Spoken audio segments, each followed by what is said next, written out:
कहानी जहां खत्म हुई थी वहीं से शुरू होती है। व्हाइट 444 ने जैसे ही बंदूक उठाई तभी अचानक से धुआं छा गया था और जब धुआं हटा रिमी जमीन पर पड़ी थी, उसे गोली लग चुकी थी। चलिए फ्लैशबैक में चलते हैं। जब ज्ञान भाई ने राइस्टार को बताया कि रिमी को किडनैप कर लिया गया है, राइस्टार बिना कुछ सोचे तुरंत बाइक उठाकर निकल पड़ा, सीधा व्हाइट 444 के अड्डे की तरफ। लेकिन ज्ञान भाई जानते थे कि व्हाइट 444 एक सनकी इंसान है, इसलिए वो भी चुपचाप राइस्टार के पीछे चल पड़ा। अड्डे पर पहुंचते ही ज्ञान भाई देखते हैं व्हाइट 444 ने राइस्टार पर बंदूक तान दी। तभी ज्ञान भाई ने स्मोक ग्रेनेड फेंका और चारों तरफ धुआं छा गया और उसी धुएं के बीच रिमी ने लॉक तोड़ दिया और राइस्टार के सामने आ खड़ी हुई। व्हाइट 444 ने गोली चला दी और वो गोली सीधा रिमी को लग गई। जब धुआं हटा रिमी जमीन पर पड़ी थी, लहूलुहान। राइस्टार घुटनों के बल गिर पड़ा और रोते रोते वो भी बेहोश हो गया। राइस्टार और रिमी का प्यार देखकर व्हाइट 444 की आंखों में आंसू आ गए। वो घुटनों पर बैठकर माफी मांगने लगा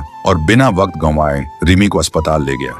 डॉक्टर ने कहा, गोली साइड से निकल गई है, खतरा टल गया है, वो सिर्फ बेहोश है। दूसरी तरफ ज्ञान भाई ने सिमी को सारी कहानी बताई। सिमी सब कुछ सुनकर समझ गई राइस्टार कभी उसका नहीं हो सकता। अस्पताल में रिमी को होश आता है। वो इधर उधर देखती है लेकिन राइस्टार नहीं दिखता। सामने सिर्फ व्हाइट 444 होता है। रिमी गुस्से में पूछती है, राइस्टार कहाँ है?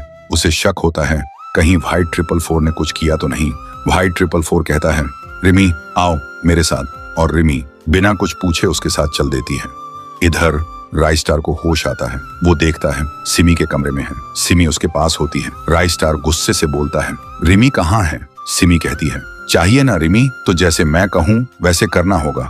राइस्टार बिना सोचे हाँ कर देता है। सिमी उसे एक ड्रेस देती है और कहती है, ये ड्रेस पहनकर क्लॉक टावर जाओ, वहीं मिलेगी रिमी, इन्हीं कपड़ों में। राइस्टार बिना कुछ बोले निकल पड़ता है। वहीं दूसरी तरफ व्हाइट 444 रिमी को तैयार करवा रहा होता है। ज्ञान भाई भी वहां होते हैं। रिमी के मन में आता है, कहीं ज्ञान भाई से तो मेरी शादी नहीं करवा रहा।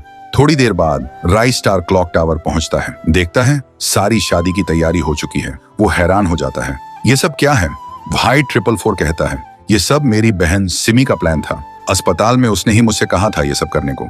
राइस्टार मुस्कुराता है और फिर शादी हो जाती है रिमी और राइस्टार की। व्हाइट 444 और ज्ञान भाई दोनों खुशी से झूम उठते हैं, लेकिन सिमी घर में अकेली रो रही होती है क्योंकि वो जानती थी राइस्टार कभी मेरा नहीं हो सकता। तो दोस्तों, आपको ये कहानी कैसी लगी कमेंट करके जरूर बताना।